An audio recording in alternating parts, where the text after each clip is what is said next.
This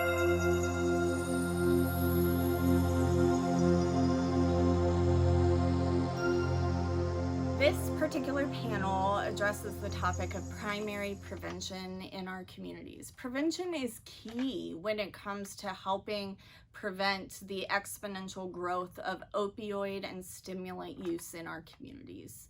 Coping skills are vital. Reaching out to healthy community members, creating a network of support around you, growing in a prevention model that supports one another. That's what this panel is about. It's facilitated by our program manager, Michael Eric Owens, who you will meet in this video. And it's featuring Meg Cannon, who is a regional prevention coordinator for North Care, Lisa Harper, who's a program coordinator for the prevention services of DCCCA, Lynn Hall, the treatment manager for Turning Point Drug and Alcohol Treatment, and Pastor Ron Scott of Serenity Outreach Community Church. Let's hear what they have to say. Good morning. We are with our first panel, the primary prevention panel. And, as our communities, healthcare system, and government agencies join in this effort to reverse the epidemic of opioid overdoses and solve the opioid crisis, it is not enough to focus our resources on just simply treating people. We need to make sure that we prevent people from ever becoming addicted.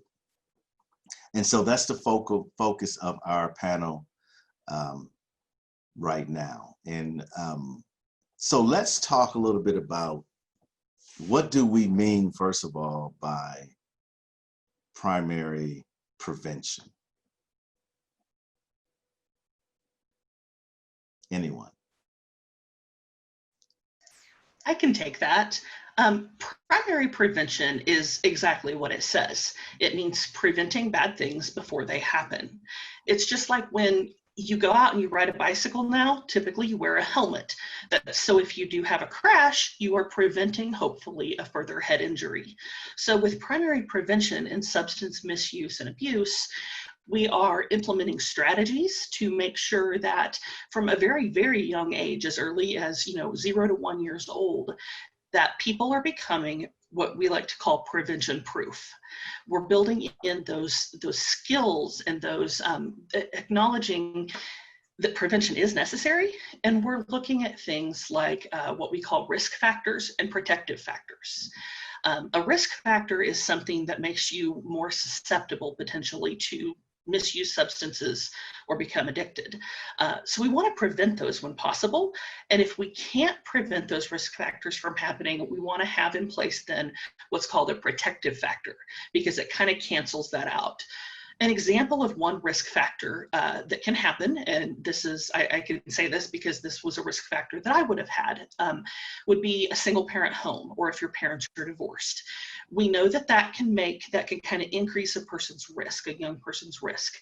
So we need to come up with the protective factors and help really build on those and work with those young people so that they have the ability to say, nah, I don't need to try all of that. It's not at all to just say no. It's just building up their self-esteem and building up their internal knowledge so that they understand not to try. Then if you look at prevention on another side, we talk a lot about using prevention from a very early age. We hope that we work with schools and allow that to happen. But we also talk about prevention across the entire lifespan. Addiction, as you probably know, opioid addiction, one of the fastest growing groups for opioid addiction is senior citizens and older adults. There are a variety of reasons why, but it's just important then that we are doing prevention and education from birth all the way up to 194. We recognize that addiction can potentially happen at any time, and we do everything we can to put those protective factors in place. Sometimes those, for an older person, it may just be educating them so that they understand hey, that opioid you're taking for a hip replacement can be addictive. So, here's some signs to watch for. Make sure you're locking them up so that you don't have somebody steal them. So it kind of runs the gamut from helping people from a very young age build that within themselves and that ability to prevent, to education and other environmental strategies that we put in place later on in life. Great. I like the idea of focusing on, younger they are, right?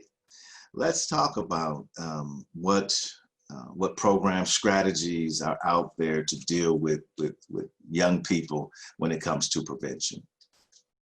Anyone?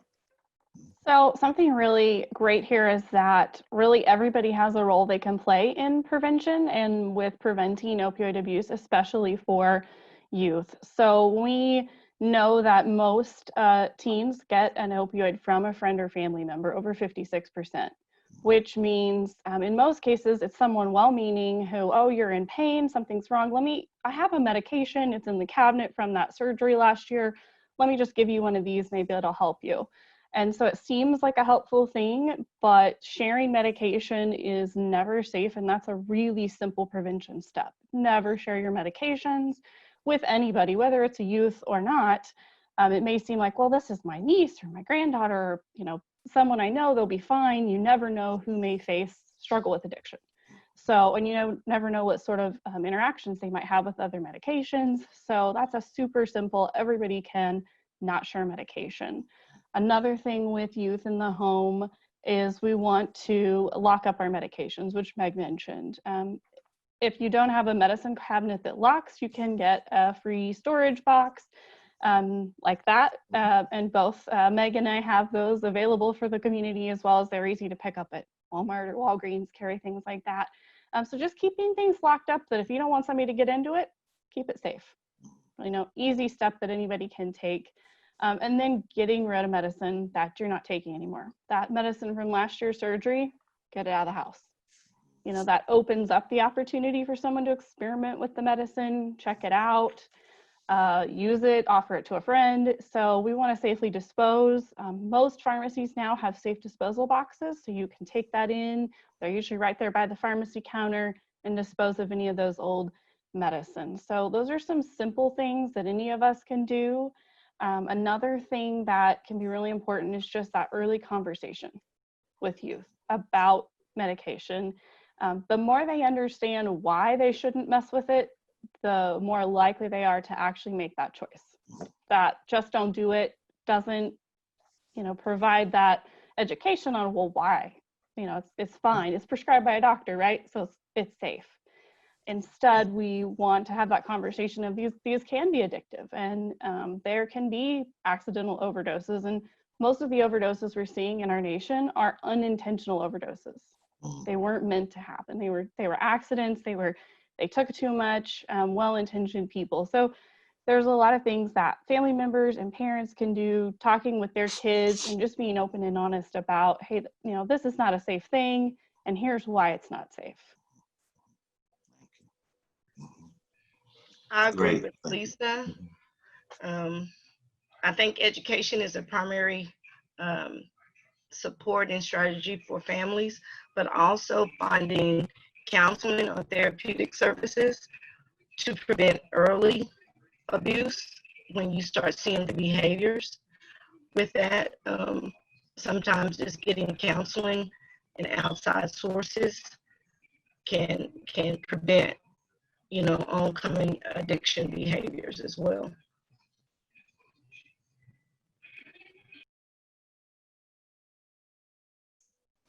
I want to talk a little bit about this connection between youth and trauma and turning to addiction. So, Lynn, you talked about counseling, and Lisa, you talked about the conversation. Meg, you talked about reaching them early. Let's try to tie off. I mean, how do we? Because there's a lot of trauma, especially in the Black community, but also in the white community. Let's be honest. And so, how does that conversation and preventing from turning to that as a substance, what strategies would you say we need to employ? I would, one of the things that I've enjoyed what I've heard, one of the things that are so important is for those that have experienced the dangers of drug overdose and who've been addicted to drugs to be open to sharing their story with the younger generation, letting them know what it used to be like, what happened, and what it's like now. In other words, walking them through what's going to happen. One of the things now, the children, they don't believe us when we tell them that certain things are going to happen. And so, but the more you share, somebody's going to listen. And the more honest we are about our experiences with opioids, the more that they will listen, because they have a tendency to be able to hear our heart. And if we're open and honest about what happened and what we went through, I think we'll get some of them who will listen. But the thing is that we have to be open and honest about what we've been through. And then there are organizations like Alateen and things like that that will help them get past the fact that maybe a parent or someone in their family has used drugs or been addicted to opioids. Building a support system probably would be one of an important um, step for youth is building a support system. With trauma, especially, I can pretty much target the Black community. Trauma is very, very high. Support systems are very strong and needed in that community. I think if the development of support systems for youth, individuals who have been through the addiction and understand the journey of it, will be an important step for the youth as well. Support systems are a great resource for the communities as well. So I very much agree with both Pastor Scott and with Lynn. Support systems are essential, but I think the number one issue with trauma, no matter who we are, is admitting that trauma can be a huge influence. The more studies come out, the more research that's done, we know that past traumas that we might not even remember, they could be things that happened way before we have memories, 2, 3, 4 years old. Those past traumas can still influence each and every one of us as an adult. And they a lot of times can influence our behavior. It can be mental health, it can be addiction. I mean, those two are often tied together. But we have to admit and recognize that there are traumas. And then from there, we can build the support. And when I spoke earlier about a family and having support, and when Lisa was saying have that conversation, to me, and someone, I can't remember what it was, somebody said something about your kids might not listen to you. That's the key. Your kids might not listen to mom or dad, but they might listen to a trusted aunt. I know we do not have children, but we have a niece and 3 nephews. And the oldest nephew will frequently call me and he'll say, my mom told me I need to do this and I think it's stupid. And I'll say, yeah, you really do need to do that. And he says, okay, well, I just ran it by you. And so it's being also as an adult, it's being that supportive person, that non-judgmental person. When they call and say, I have a stupid question, it's saying, it's not stupid, lay it on me. And that way you're building that relationship so that they know if they're tempted or if they have fallen into substance misuse or abuse, they can call you, they can reach out to you, and you are part of that support system. So it's having a network of friends, a family, just of close neighbors, anybody like that who can be a positive, influential adult to a child is absolutely critical in helping them overcome those traumas. Yeah, I totally agree. And, I would add in the sort of realm of having a support system is that support system, part of that is developing that coping skill, the skill of, I don't know, or I heard this over here and I'm not sure, so who is my support to reach out to? So helping kids problem solve, who could you turn to if you have a question?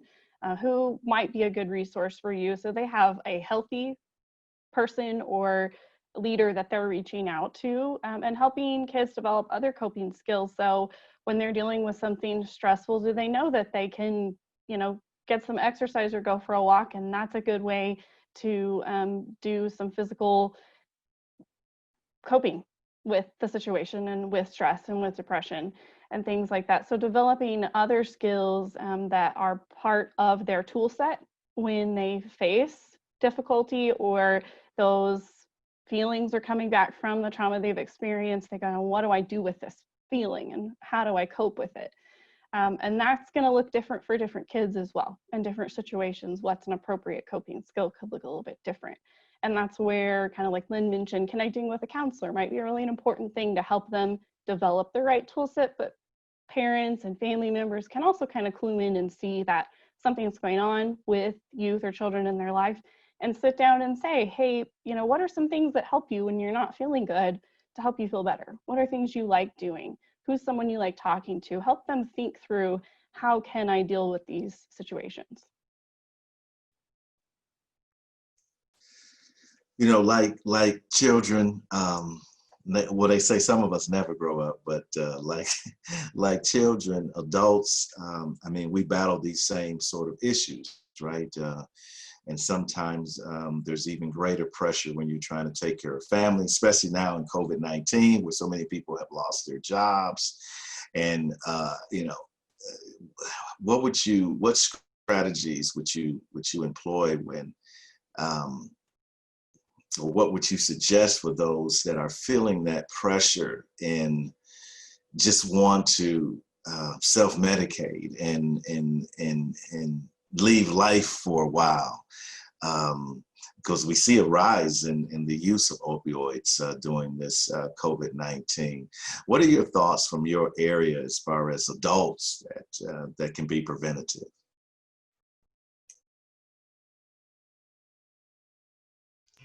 Well, I know with treatment, we get to do the telehealth. So, right now during this pandemic, it's really great that they allowed us to be able to do phone counseling as well as Zoom or telehealth by any means to help those ones who are have fear of coming out due to health issues or others. So I know by telehealth, due to the state of Oklahoma allowing us to continue that, can help a lot of other who are not wanting to come out due to the pandemic. There's a lot of different support systems online that if you look them up for youth, that they might, since they're so computer savvy, that they may be able to join support groups, that they might not have to leave the house and be around others due to the fear of bringing something back home in the house to family members that might not um, be able to handle the COVID right now. So, I mean, I would suggest researching different online support groups that they could be involved in to help with this pandemic, as well as youth and adults. It's a lot of resources out there that are telehealth. I think those are some really great ideas. This pandemic has just not been a whole lot of fun for any of us. And I know I have struggled. And there have been different times when, like yesterday was a particularly not good day for me. And I said when I got home, I said, I'm just going to have a glass of wine. And then I thought, that's not the way to handle stress. So what I did was I said to my boyfriend, I have had a really bad day. And we sat down and we talked about it. And I mean, yes, we live together. We see each other every day. That's pretty much who we've been in contact with during the pandemic. But the first thing that I did last night, was I actually reached out. I opened my mouth and I said, I'm struggling today. The other things that I advise people do are reach out to someone. Doesn't have to be someone you live with. There are times I want to talk to somebody I haven't seen forever. It could be a Zoom call with really bad hair. It can just be a phone call or a text message. And then think about other things you like to do. Go for a walk. Yes, it's hotter than it possibly should be outside right now, but go for a short walk. We know that physical exercise produces endorphins and serotonin and makes us feel better. So even if you just walk down the block and back, that's an option.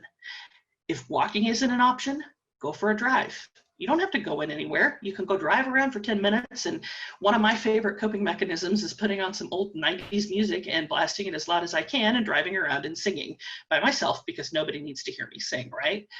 But come up with those things that you enjoy doing. Get out of your routine. You don't have to expose anybody. And then think about other things that you can do that you enjoy. You know, are you a person who likes to do arts and crafts? Are you a crocheter? Are you a writer? Are you a reader? And then try to do one of those things that you really, truly enjoy. Think about how bad your day was, acknowledge that your day was bad, and then work on whatever you can to distract yourself. And remember that tomorrow is another day. The sun will rise, and everything. My mom always said to me, my entire life has always said to me, this will look better in the morning, I promise. And so just always keep that in mind. I mean, I know that's a little philosophical, but those are the things that I do and that I also advise other people to do, instead of turning to that, oh, I'll have a glass of wine, which can then turn into, I'll have a bottle of wine, which then can turn into, I'll have a lot of wine over, you know, the coming days. So it's just making those decisions to not escape, but to kind of reprogram your emotions right then. And, you know, I think it's a time to get creative. Like you said, Meg, what are things I like to do? And something I've seen happen in my own neighborhood is we pull out the camp chairs and make a 6 foot apart square in the driveway and hang out and talk. It's not the same at all, but at least you're still getting some of that face-to-face interaction. You can still talk about your day. You can laugh together. And so that circle might be small, but being physically distant doesn't mean socially distant. Our word socially distant is a little bit confusing because we don't want to cut off our social connections. We want to have those connections in our lives. They just have to look a little bit different. We have to get a little bit creative in what those can be. And, you know, another thing I see, like you mentioned, the walking, a ton of people in our neighborhood, people I've never met, I've now met across the neighborhood, but like, oh, we're all out walking because we all need to get fresh air and chat. And so your support system might look different depending on where you live, or, you know, if you know your neighbors, but hey, maybe it's a good time to get to know somebody across the street from your driveways.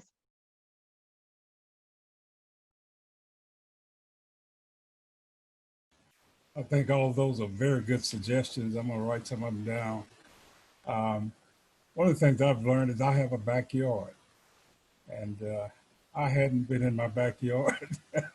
I can count the times on my hand how many times I've been in my backyard before the pandemic. But since the pandemic, I find myself going out on my patio, and my dog loves to chase a ball in the backyard. So these things I found that relax me and get me off of the thoughts about everything that's going on around me, and walking in the neighborhood.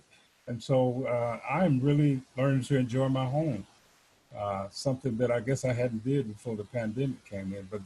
But discovering that I had a backyard is really what helped me. And then discovering some online Zoom meetings uh, where you have peers that you can talk to. Those things have worked. All those help to get your mind focused off of what's really some of the issues, and just talk to people and find out that, you know, it's good to just relate to other people and what they're going through. And I I think, encourage no, go ahead, Lynn, go ahead. I encourage my clients to first get out of bed, because that's, you can just be stuck in the bed. And, you know, when it first started, that was what you did. You just was enjoying not getting out of bed, but then you get stuck in that moment. And so, you know, I tell them the first thing you do when you get up, just get out of bed, go make you your first cup of coffee, get your body moving, get your brain, you know, moving, and try to think from that point on how you want your day to be. You know, think of positive things, even if it's just potting flowers, or because there's so many things that you can get from the dollar store that's inexpensive, that, you can enjoy right like Pastor Ronald said, right in your backyard. Because I'm enjoying my backyard too, Pastor. I'm enjoying it too. And I And also, there's no, go ahead. well, Go I'd ahead. have to also add, can't forget to pray. Uh, Man, that's the first thing that we do when we hit the floor in the morning is pray and get our mind focused. Or when I find myself going through a rough period in the day, pull aside and just spend some time with the Lord. Uh, Man, that changes. It don't always change the situation, but it changes me and helps me to just settle down and know that I'm not in this thing by myself. And so let's not forget to pray. And I want to come back to kind of this faith based approach to prevention. But I like how Lisa kind of laid out the pragmatic strategy for prevention. And number one, never sharing your medication. Number two, lock it up. Number three, get rid of it. And number four, having that early conversation. So those are some pragmatic things that as I agree that we all can do. Um, but then there's the relationships, the healthy environment in which we live and we cope with every day that I don't think people associate with prevention, right? I mean, you fall into addiction, maybe we know sometimes from you have an injury and you get addicted to it, but there's another side to it where you just don't have those coping skills. You just don't have those strategies. So I want to talk a little bit about those coping skills, not just from a faith-based place, but from your perspective, but also from any type of programs or things out there that can help individuals that may be struggling with how to find that balance so they don't turn that corner. Anyone?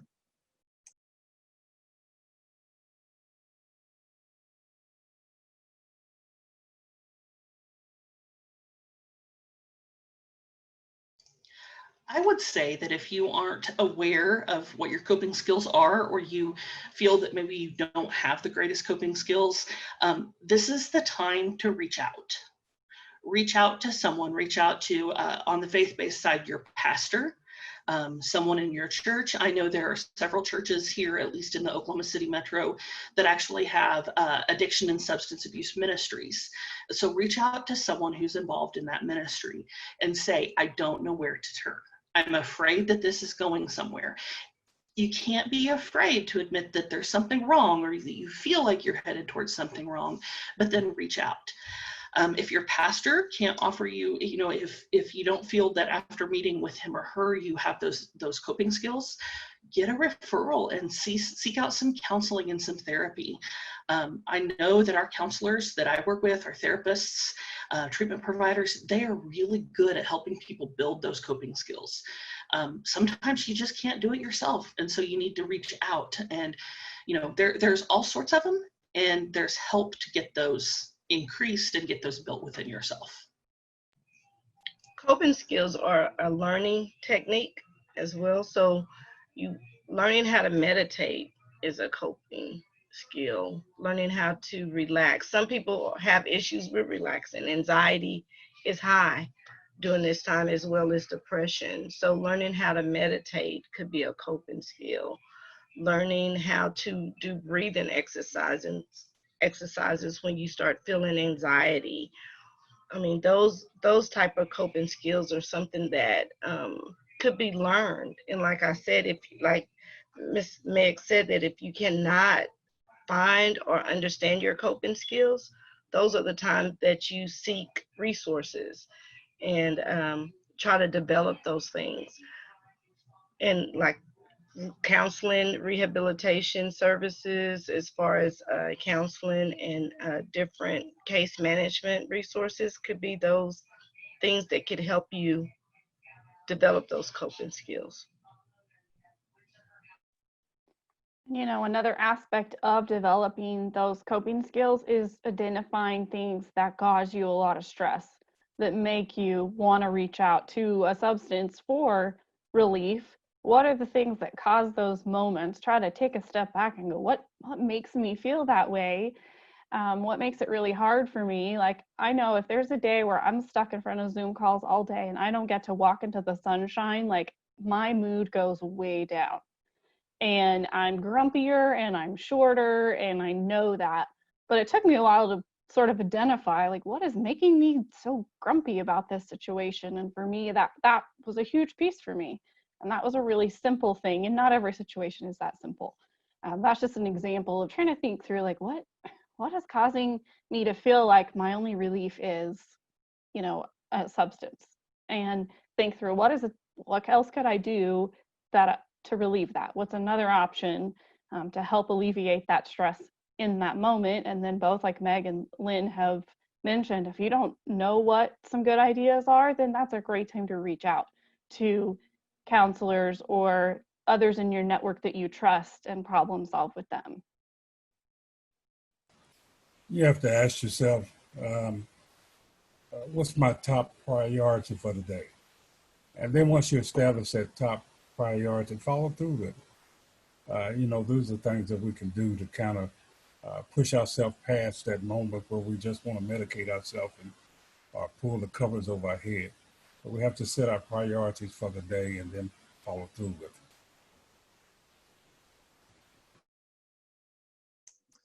You know, I love this idea of number one, recognizing that I don't have the coping skills, and then reaching out to someone that can help me develop those, right? Doing the work that is necessary. That's part of preventing this sort of addiction in your life, right? The work on the self. Um, this idea of knowing yourself, right? I mean, I think, and there's again, you know, when we started out, there's a lot of work being done on treatment, right? You know, but preventing things from happening. We're not the best in the world. You know, human beings are not at the best as being proactive as we are as being reactive. And we don't tend to throw big dollars at being proactive. We throw it at when something happens, right? Um, and so, so why is it so difficult for us to have these conversations and to get people engaged in this, in preventing it before it happens? Why do you think it's so difficult? Like we just don't put that much energy into it.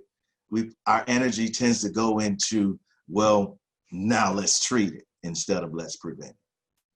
Well, for me, I would think for youth or for adults who don't understand addiction, it doesn't happen to me. It's not going to happen to me. I'm not going to ever be that person I see on TV or walking down the street or whatever the case may be. The stigma is a little different when you're talking about yourself, believing that it's not going to happen to you.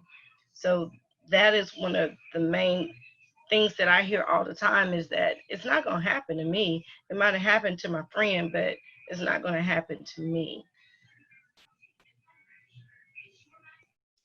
Yeah, I definitely think that's an aspect, and another being not wanting to admit that maybe we're struggling with something that in our culture as a country, and then in different cultures individually, we look at that as weakness instead of identifying a problem as a strength. That's a really hard thing to do, and to do that is a strength, but that's not how we've approached it as a society so many times. And so we go, I'm fine. I don't need help. I don't need to reach out for help. That makes me weak. And in reality, it doesn't. It is a very strong and brave thing to say, I do need help and I do need to reach out for, you know, assistance or talk to somebody and problem solve this. So that's a hard thing for us to shift, but that's a big piece of it, is this stigma we've associated with just needing any kind of help, much less substance abuse help or mental health resources. So that's definitely an aspect in our culture.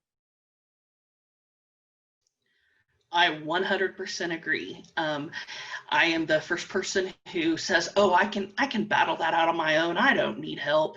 And that's something I have had to overcome myself in life, is saying, "Okay, I've got a problem. I need to go get some help," whether it's just seeing whether it's a medical issue or whether it's, emotional and I need to reach out to a friend or someone.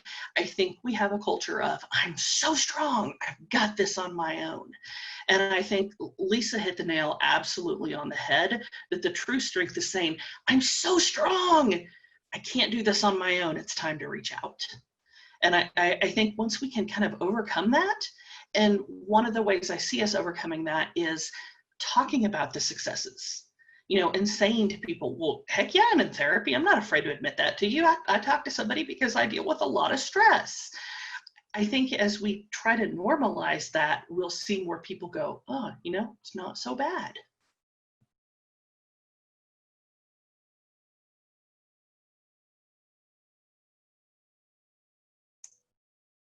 So, Pastor, I'm gonna put you on the spot here from a church perspective, and anyone can pipe in on this as well.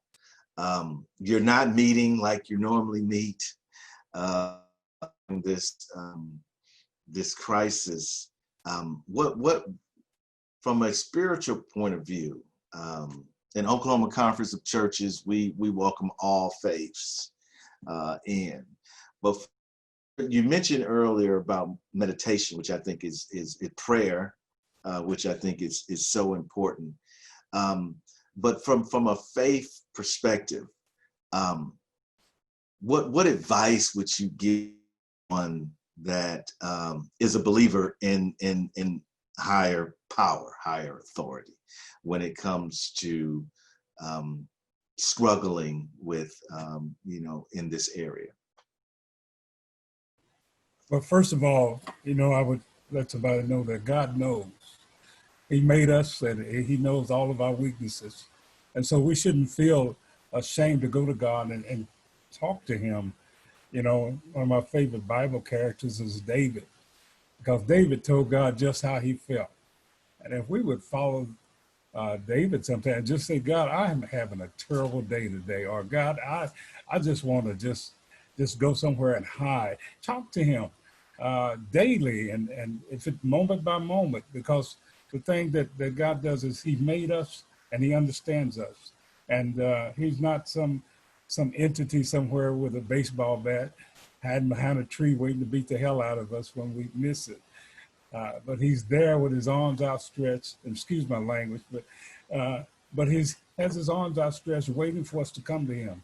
He's our help, and then the Bible says he's a very present help in times of trouble. And so therefore, we need not fear. But we have to go to him, and there's nothing wrong. As a pastor, one of the things that I hate more than anything is somebody say that I hate to bother you. And I'm here for you to bother me. I'm the pastor, and so if you don't call me, I don't have anything to do. And then if I were trying to put that on God, I'd say, well, God is there for us, and if we don't call on him, then how can he help us? And so we just have to be free to communicate with the God who knows and understands us better than we know ourselves.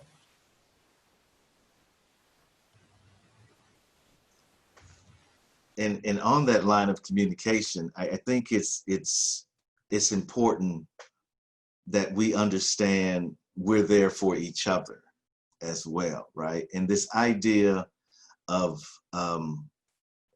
a sort of social responsibility to be there and to listen and to make ourselves available. Pastor, you talked about, we oftentimes don't want to bother not just the pastor, but anybody. At least you talked about the difficulty of admitting that we have an issue. So this idea of prevention, Meg, you talk about this too, like it's so foreign, it's so away from me, and Lynn talked about it's never going to happen to me idea. But really it's happening to all of our families, right? In some shape, form, or another. So we have that responsibility to to be aware, right? To see those signs, to see that person struggling. How does that look like? You know, you don't want to be the nosy person, right? You don't be prying to someone. But if we truly want to make a difference in preventing, how does that look like when we're dealing with our loved ones, that we have a sense that something's not exactly right? Well, you said that right in having a sense that something's not right. A lot of times you have that sense as a friend or a family member. You could tell they're acting differently, their mood is different. Maybe they're not talking to you as much, or they're reaching out more, and you're thinking that means something. And I can, relate a personal experience with a family member who very rarely calls me, and then out of the blue, I get 2 calls right next to each other. Something's not right. I need to call back, follow that sense and go, this person is needing something. You've got that gut feeling, and reach out and be honest, have direct, honest conversation. That can be really hard to say, hey, how are you doing? I feel like something's wrong. But it's a lot better to just go ahead and be honest and direct and say, hey, I feel like something's different about you lately, or man, I care about you and I want to make sure you're okay. What's going on? Just being honest and stating that you're there to listen, to not judge, and to offer support in any way that you can, so they know you're there. And honestly, they may not respond at that time. So just letting them know that, hey, I'm here. You want to talk another time? You call me, you let me know. But being clear that you're there, you see something's up, and you want to be there to support and to listen whenever they're ready for you. Again, wholeheartedly agree. Lisa, everybody on this panel seems to really know their stuff. It's reaching out if you think something isn't quite right. And that can be a very hard thing to do, but it can be very, very, very beneficial. Personally, for me, about 15 years ago, I have a dear friend who I still to this day absolutely adore. We live nowhere nearly close to each other, but she could tell something was wrong with me without me even saying it. And she called me and she could tell something was wrong. And so next thing I know, the next day, she shows up at my house. I live an hour and a half from her, and she showed up at my house and she said, something's wrong. What is it? And I finally had to admit that I was suffering some depression. And she said, okay, get in the car. We're going to the doctor. And she actually put me in the car and went with me. Now, I'm not saying everybody has to go to that level, but she helped me. And to this day, 15, 18 years later, that was a long time ago, I am still so, so thankful to her. So thankful, because I was able to finally admit that, yes, I was suffering from depression and I needed some help. And at the time, I wasn't particularly happy with her, but she was there, and I will never forget that. And I have, since that moment, I have vowed to always be there for my friends. That's the thing, and you can't judge. When you show up, if they say to you, oh my gosh, I'm addicted, no judgment. It's very important to check in on your friends and family. Like you said, this is a time where depression and anxiety and all other things that go on, that your everyday life is changed. Everything that we used to do 6 months ago is different. And it's just important to check on your family and friends and your neighbors and make sure things are as normal as possible, because this is our new normal for a while, and a lot of people are not adjusting well to the new normal. So it is very important to check on your neighbors and your loved ones and make sure that everyone is okay. And also understand your resources in your community. We have a lot of resources that I wasn't even aware about in my own community until the pandemic. And then you learn different places who are giving food, different places who are giving different support or medical supplies, or just anything that you can just say, hey, down the street is such and such and they can help you. So just know the resources in your community. That's just, like I said, down the street, I found out a lot of churches are doing a lot of things that I had no idea about. I know one of the things I'm doing as a pastor is I take time and call our membership. Just reach out and just say, "Hey, how you doing?" Just checking on you. I know we don't meet like we used to since we're doing the pandemic, and just calling them, just reaching out, and that takes a little time, but that's what it's all about. It's about us reaching out to one another. And once I've done that a few weeks in a row, I find out people are really open to that and know that we care. And that's the attitude I think that we all have to have during this pandemic time, is to let everybody know that we care. And I just really appreciate all the churches that are giving away food and just going the extra mile to help out the community, because that's what it's all about. We need each other, and we need each other to reach out also. Because some people, it is hard for them to say, I need help. And we have to make it not so hard for them to get that help.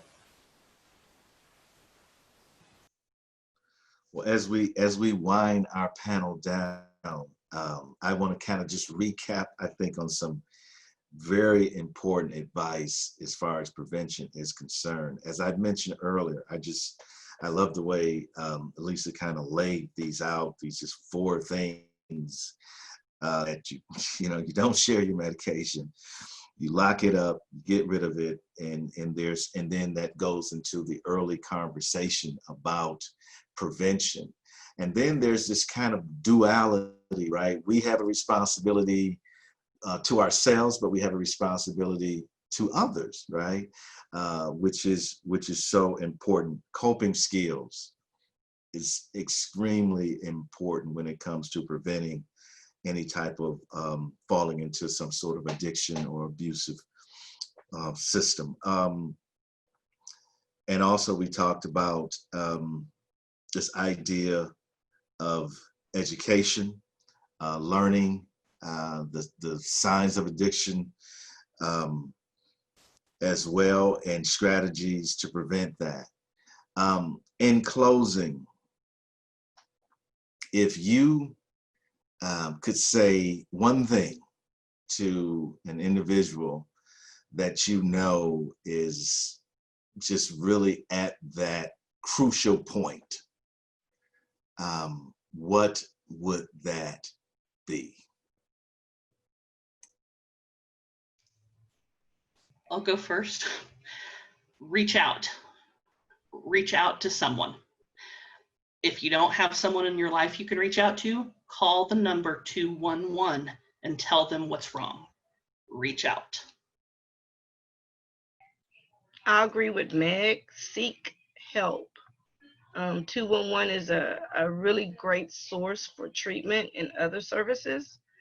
Um, Seeking help is your first step to any recovery or change with your behaviors. So I agree with Meg. It's reaching out, seeking services. I'm going to completely agree with both of these wise ladies and say, there is hope and there is help. And it might feel hopeless and it might feel like there's no help, but both of those things are there. And 211 is an awesome resource. They're also there to just listen. So maybe you don't have a specific resource, but it's the middle of the night and you're like, I don't know who to call and I don't want to bother someone, as was mentioned. Call 211 and lay out your problems. They are there to be a listening resource as well. And then remember, there are others. There's always someone who cares. Even if it doesn't feel like it, there's always somebody in your life that cares. And the other thing is to let people know that they're not in it by themselves. That they're, like you said, the number 211. There's always somebody available, suicide line, those places where you can call and get help. We always tell people, get all the numbers you can, so that you can always have somebody to call, and somebody's going to pick up and somebody's going to understand, because you're not in it by yourself.